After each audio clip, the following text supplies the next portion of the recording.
Hi, my name is Margaret Haley. I live in New York City. I've been here for 26 years, and I've had several jobs while I'm in New York, and I finally retired and at 65, and when I retired I was called by a company to come and help them out, which the company's name is Aon, and they are in the World Trade Center on the 101st floor. So September 11th, I woke up in the morning. I was very happy, and I headed for work about 6:30 in the morning. Got off of the bus near the World Trade Center. The sky was beautiful blue. It was a beautiful, beautiful day, and had no idea what was to come that day because everything started out so beautifully. Went up to my office on the 101st floor. I hadn't even changed into my high heels. I kept my sneakers on because most of the people didn't even come into the office till about 8 o'clock, and I always got there. I was one of the first ones there to open the doors. So now it's about, it's a little bit after 8 o'clock, and so I'm settled in. Everything looks good, and there were people that came in and stood at my desk and started talking to me before office hours, and we were just standing there talking. At 8:45, around 8:45, there was an enormous, enormous explosion that actually shook the towers. The lights all dimmed, and I turned to the engineer that was standing at my desk, and I said, "That is not a normal explosion." He says, "I'm going to go to the back and see maybe a transformer or something blew up." We didn't know what happened. So he goes to the back. My boss, Lorraine Lee, was standing at my desk, and she had just divulged her secret. She looked beautiful, she looked radiant, she was all dressed up, she was just glowing, and she told me, she said, "Maggie, I have a secret I have to tell you." And she said, "I quit smoking, I went on a diet, and I'm going to be in vitro this week. We want to have a baby." Then she went, and I congratulated her. She went back to her desk. And this was right before the explosion, okay? When the explosion hit, she said, "Oh, I got to go back to my desk. I have to go back and wait for instructions." So there were two other women, a young girl, Patricia, that ran out, and she was frightened. And she ran out to my desk, and she said, "What's going on?" And about that time, this Virginia come running down the hall, and the explosion she could see from her side of the building, which was the north side, and she felt the heat from the fire. And she come running down the building, and at that point I said to Patricia, I said, "Let's just get the hell out of here." I grabbed her, started running to the elevator, and one of my bosses tried to stop me. She said, "You can't take the elevators, you have to go down the stairs." They said, "Whenever there's an emergency, don't take the elevators." Well, at this time there's a loudspeaker came on, and on the loudspeaker they said, "There's something going on in the North Tower, but I want everybody to stay at their desks. Do not move until we give you further instructions." And I said, "Not me."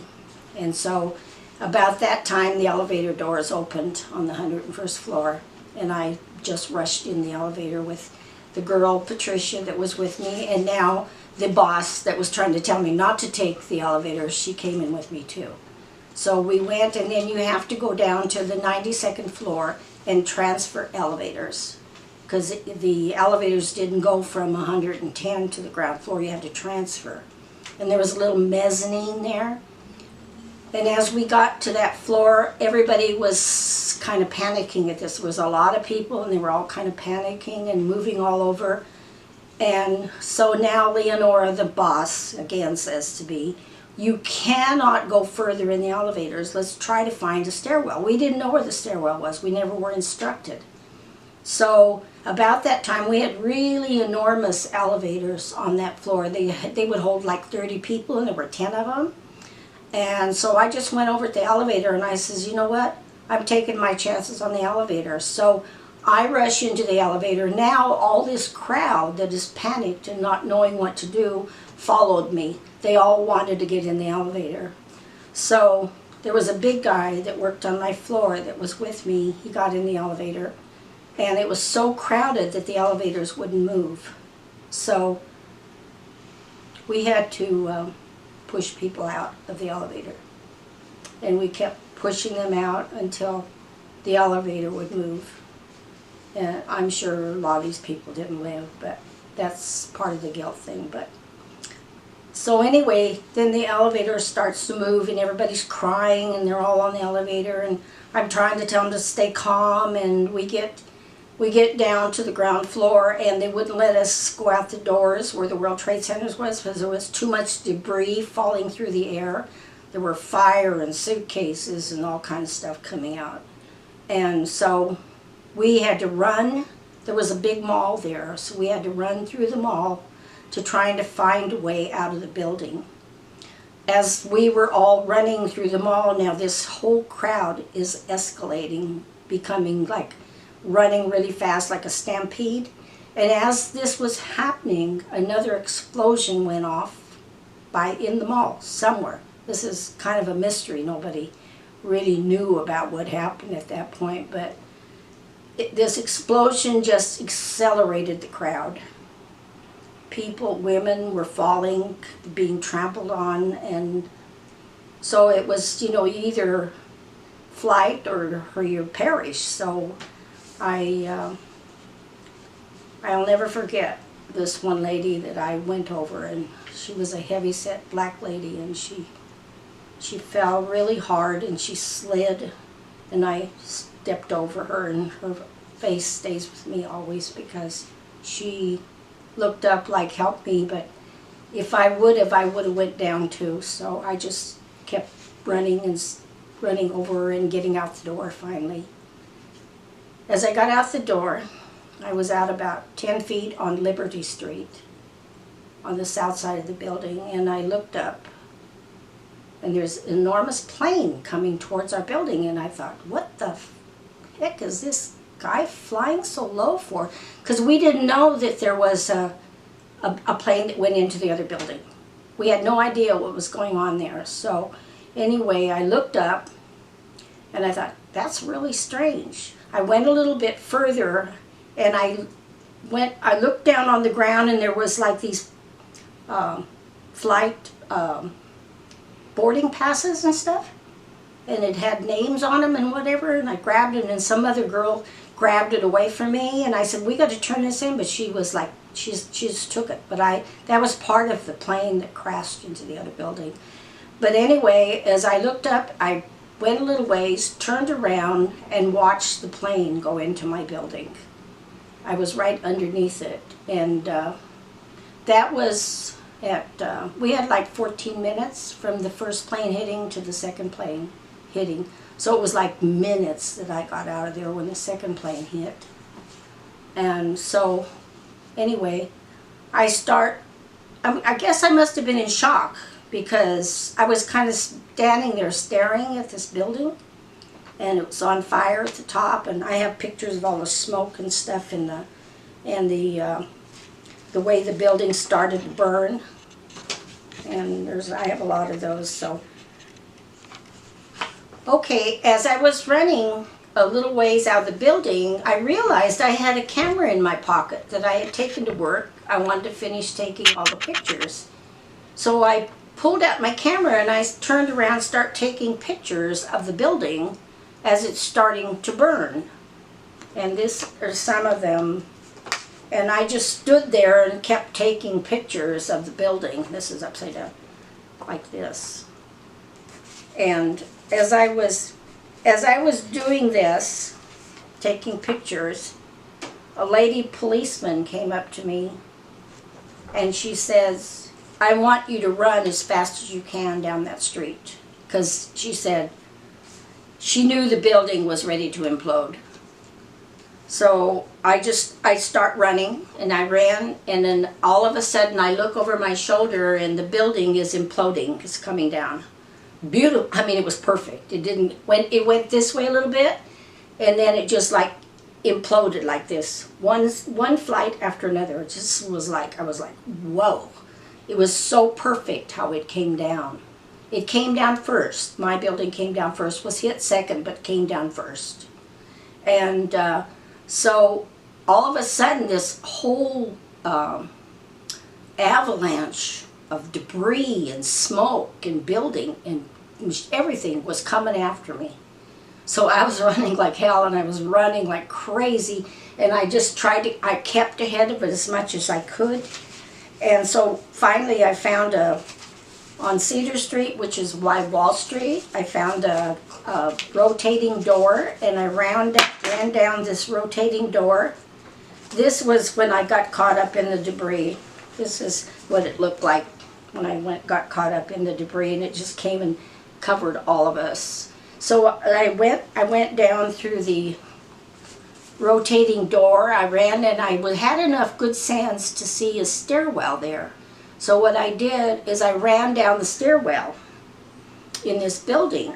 As I went into the building, all of the debris hit the glass. It just went crashing into the glass and all. And so I'm downstairs, and I see this woman who was hysterical, running. She was bleeding. She had stuff all over her. She couldn't see. Her eyes were caked with all this stuff. And she was hysterical and running around. So I ran over to her, and I grabbed her and pulled her to the floor and tried. And then this other young man from the Radio Shack, he came down then, and he was covered with debris and all, but he had a water bottle with him. So him and I tried to dig the stuff out of her eyes so she could see. And so as we were doing that, the guard comes down, and he said, "You need to get out of this building. They're going to hit our building," because we were in the stock market district, and they thought they were going to hit the stock market. And so he said, "You got to get out of here." It was as we were starting to leave, this other lady, Judy, her name was, came down there, and she had her feet all bleeding. She was caked with all this, and she needed help. So me and Robert, the little guy from the Radio Shack, we both grabbed hold of him, and because one had a hurt back and she could hardly walk, so we grabbed hold of him and pulled him, took him up the stairs, and then we started trying to walk, and everything. There was debris just inches thick all over, everywhere. It was everywhere. So I had enough good sense to know I couldn't breathe that stuff. So I had a little top on, like a t-shirt top, and I took some of the water and I wet it and pulled it up over my head so I could breathe. And so then we started to walk, and Kim, my daughter, she had an apartment in Soho, which was maybe about a mile away. And she was in Paris, but I had her keys, so I decided I would walk over to her, take these ladies to her house, and then the young man went with me too, so we carried him. And we went through Chinatown, and as we were going through Chinatown, all the Chinese were like looking at us like we were zombies walking down the street. And none of my kids knew I was even alive at that point. And I was trying to find some kind of phone service. Nothing worked because the tower went down. And so I finally get into Chinatown, and I was begging these people, let me call my son, let me call somebody, let my kids know that I'm alive, right? So this one Chinese lady finally said, okay, you come in to just this far, because we were all covered with soot and everything, so they didn't want us to get it in the restaurants. So I went in there, and she gave me a quarter, and I called my son and said I'm alive. That was like 2 or 3 hours later.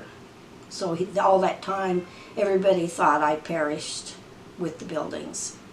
So anyway, they had taken these little Chinese, they were kind of funny. When I went out, the 2 ladies were sitting on the curb with Robert, and they'd lined up glasses of water for us to drink out on the curb. So then we walked on further down. We couldn't get an ambulance, you couldn't get, because all the ambulances, all the fire department, all the cops, everybody were going into the building when we left.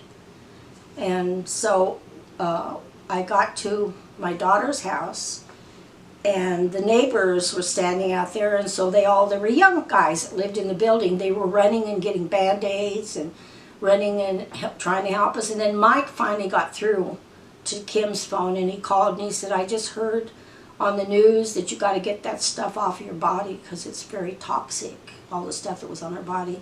So all of the neighbors were there, and they were so sweet. This one guy, I'm really good friends with him still. He was like getting everything for us and helping us out and getting medicine and all. And then I just went over to Judy and I just tore all her clothes off her, turned on the shower. And I stood in there because she couldn't stand because she hurt her back really bad and she couldn't see. So I start showering them down, and I'd stand in the shower with each one of them. We were naked in there, and these young guys were helping us out.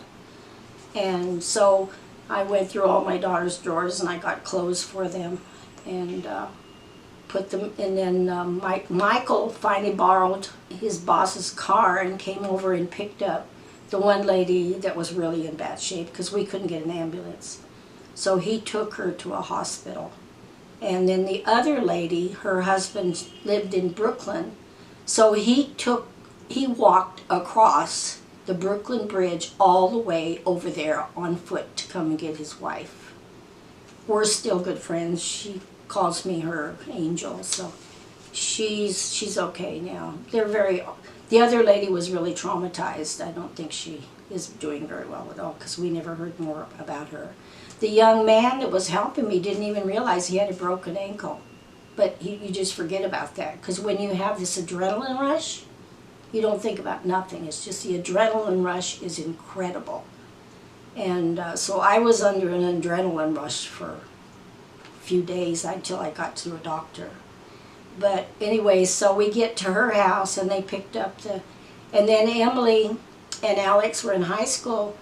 They were dismissed from school. They came to the house and there was like soot all over, and in the apartment was a real mess. So Alex and Emily start cleaning up and trying to comfort us and whatever. And then we heard that we had to get out of that area because all the air was really bad up to 14th Street. So then we start walking to my house, Emily and me and Alex. And we start walking, and it was the most incredible thing. The whole city was like a haunted city. It was like dark. No businesses were open, no buses running, no way to get a cab, nothing. There were no way to get water, nothing. Everything shut down, everything. So we finally walked all the way over here, and they stayed with me. And the next day I was like, I guess I was still in shock because I went back down to the heap the next day. I didn't even know I went that far down there because the only way that I know that is I was interviewed on a TV station and my friend saw me. But I was looking for my associates, anybody. I was looking for people. Didn't even know I was doing that. And then they finally got me up to the Armory up on Lexington, where they brought all the people, the survivors, and the people looking for loved ones and all. And so the minute I walked in the door, this nurse runs over to me, and she knew I was like kind of crazy or out of my head. She ran over to me and she said, "You were there, weren't you?" And I said, "Yeah." And she says, "Come with me." So she took me to a doctor right away. And I physically did not have a scratch on me. I just had a lot of like soot and stuff, but I was smart enough to protect my head with, I did everything right. I mean, when I was running this way, jumping over this. I mean, it seemed like, and I know for a fact today that somebody guided me out of that place because I'm a real big believer in I have an Indian guide. I'm a real big believer in him, and I felt like I was being guided out of that place. In fact, after about 3 days later, another friend of mine called us, said, because I was on an adrenaline rush, I'd get up in the morning and I'd go looking. And I was like crazy. I'd go to libraries, they had names of people that survived, and I'd go to the library, got in a fight with the lady because I tried to grab the book away from her because I wanted to see it so bad, that who survived. And so then my friend finally got me to a really high-powered doctor, and he told me what to do to come off of that adrenaline rush. Because if you stay on an adrenaline rush for any length of time, you could have a heart attack. or get really sick. So then my son, the next weekend, he picked me up and he took me to the emergency room up by Chappaqua, and they did all these exams. They gave me antibiotics and all that stuff for that. But at that time, I was interviewed a lot by different newspapers, and I was interviewed by a Detroit paper. And I don't even remember what I said to him. And the next year, he called me and he said, "Can I do a follow-up story on you?" And I said, "Yeah, what did I tell you the first time?" And he said, I'll send you the newspaper." You know what I said at the end? I was running like an Indian. My words were, "I'm running like an Indian," not even know. And then I thought a lot about that later. And I know that somebody was telling me the right things and guiding me, or I wouldn't be here, because we lost 176 people. Many of them were my friends and people I worked with. Many of them young fathers with little children, mothers with little children, and then I survived.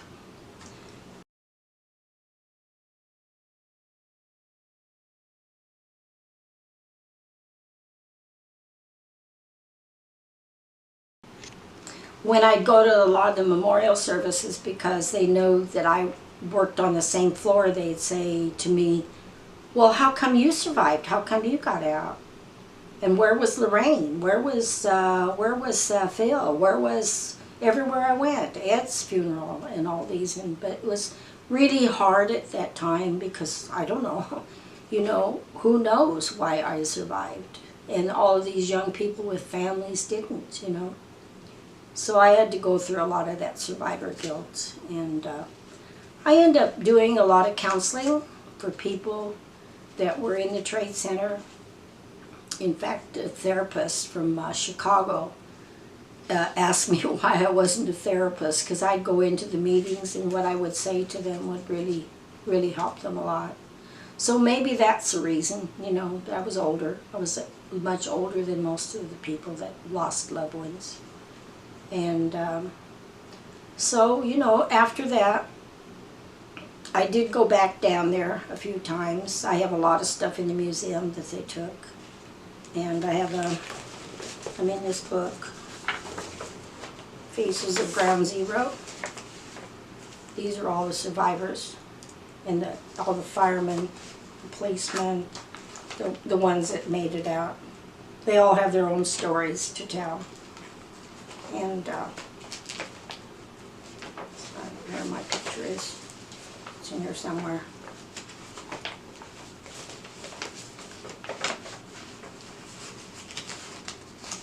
Anyway, it's in here. This is an article in Pueblo, Colorado, but anyway, it's, you know, you wonder why somebody survives and somebody doesn't. But I don't have an answer for that. And it took me a long time, you know, to come to terms with it. But I think now, you know, about the people that survived. A lot of them, they could never found their bodies, and they'll never have any kind of closure, which is pretty sad.